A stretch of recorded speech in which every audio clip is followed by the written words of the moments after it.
السلام عليكم ورحمة الله وبركاته. ازيكم عاملين ايه؟ يا رب تكونوا كلكم بخير.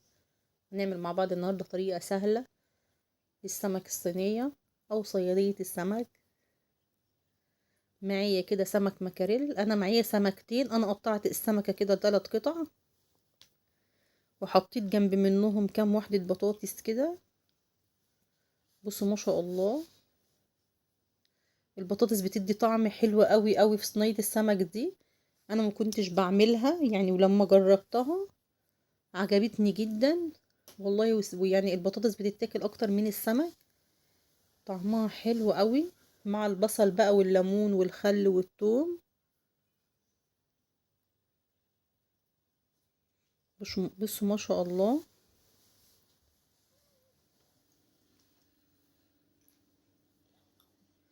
نعمل بقى جنب منها رز بقى ببصل، رز ابيض.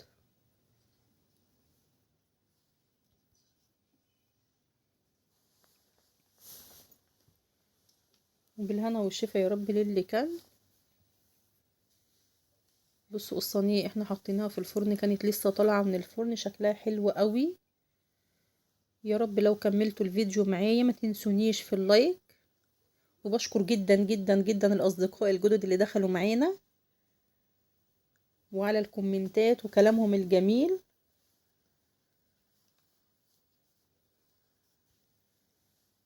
ويا رب تجربوا صينية السمك دي وتقولوا لي ايه رأيكم فيها.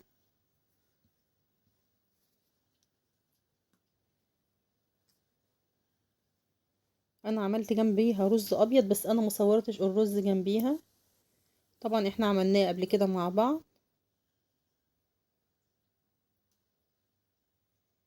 السمك لما بنقطعه لحتت صغيرة كده بيبقى حلو قوي، احسن لان السمك ده بيبقى كبير.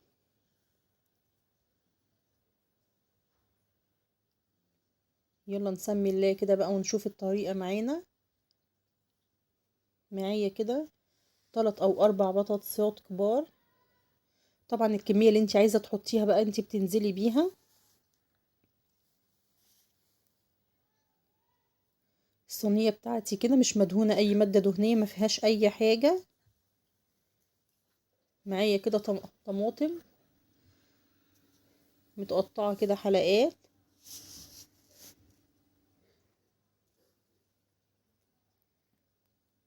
هنزل بقى بالطماطم بتاعتي كلها كده. معايا فلفل اخضر.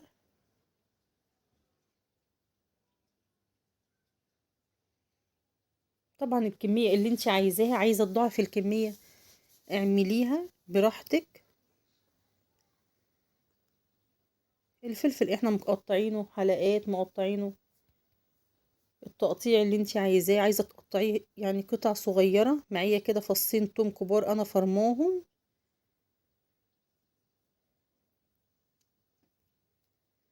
انا ما حطيتش ملح ولا اي حاجة لسه. هنزل بقى كده بالبصل بتاعنا.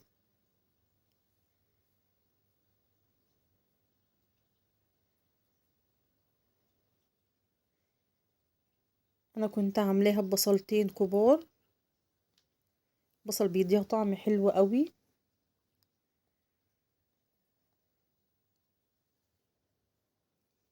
بصوا بقى السمك بتاعي انا غسلاه ومنضفاه، غسلاه بالخل وبالليمون. بصوا السمكة زي ما انا قلت لكم، انا مقطعة السمكة ل3 قطع لان هي كانت كبيرة.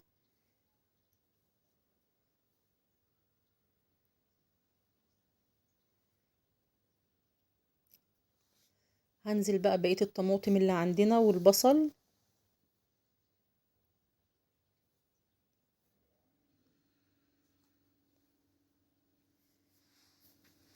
معايا كده قطع الليمون.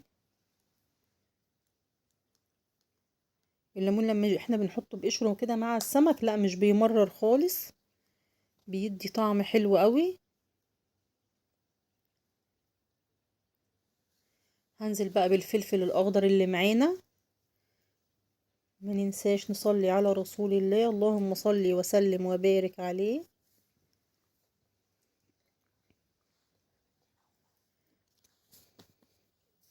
هنزل بالكمية بقى اللي معايا كده كلها. انا لسه برضو ما حطيتش الملح، هنشوف برضو الملح هنحطه ازاي او اي مادة دهنية. انا ما بكترش المادة الدهنية في السمك ده، لان ما شاء الله هو بينزل مادة دهنية لوحده. هنزل بقى بالبصل بقى اللي معانا.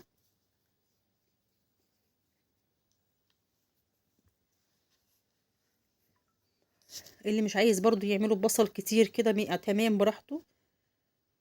هنزل برضو بفصين توم تاني.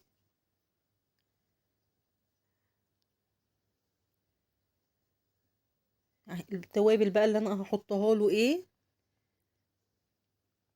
انا لسه ما حطيتلوش توابل ولا ملح ولا اي حاجه.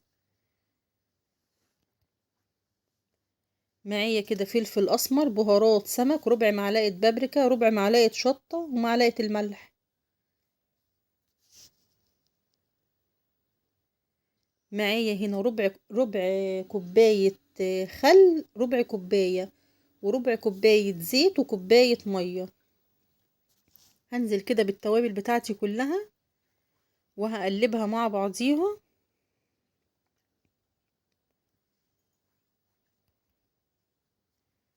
بهارات السمك دي انا شارياها جاهزه.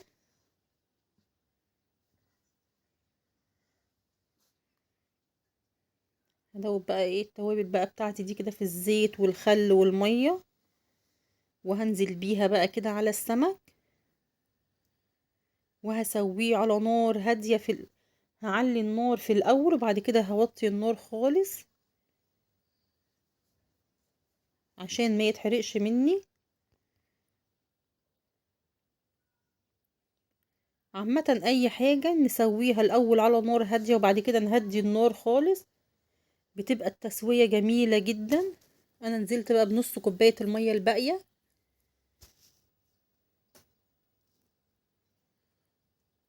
بصوا شكلها حلو قوي قوي، وكان طعمها جميل جدا.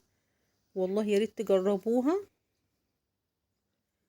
بصوا كده هي بعد ما الصينيه كلها غليت، انا بقى وطيت عليها النار خالص وغطيناها، وبعدين حطيناها في الفرن. وبالهنا والشفا. وما تنسونيش بقى طبعا في اللايك، ولو اول مرة تشوف القناة اشترك فيها وتفعل زر الجرس.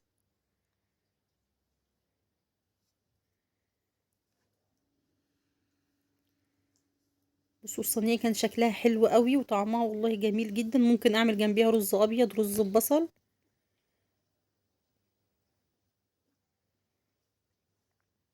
والبطاطس كان شكلها حلو جدا. البابريكا دي بتدي لون تاني وطعم حلو قوي للاكل. والسلام عليكم ورحمة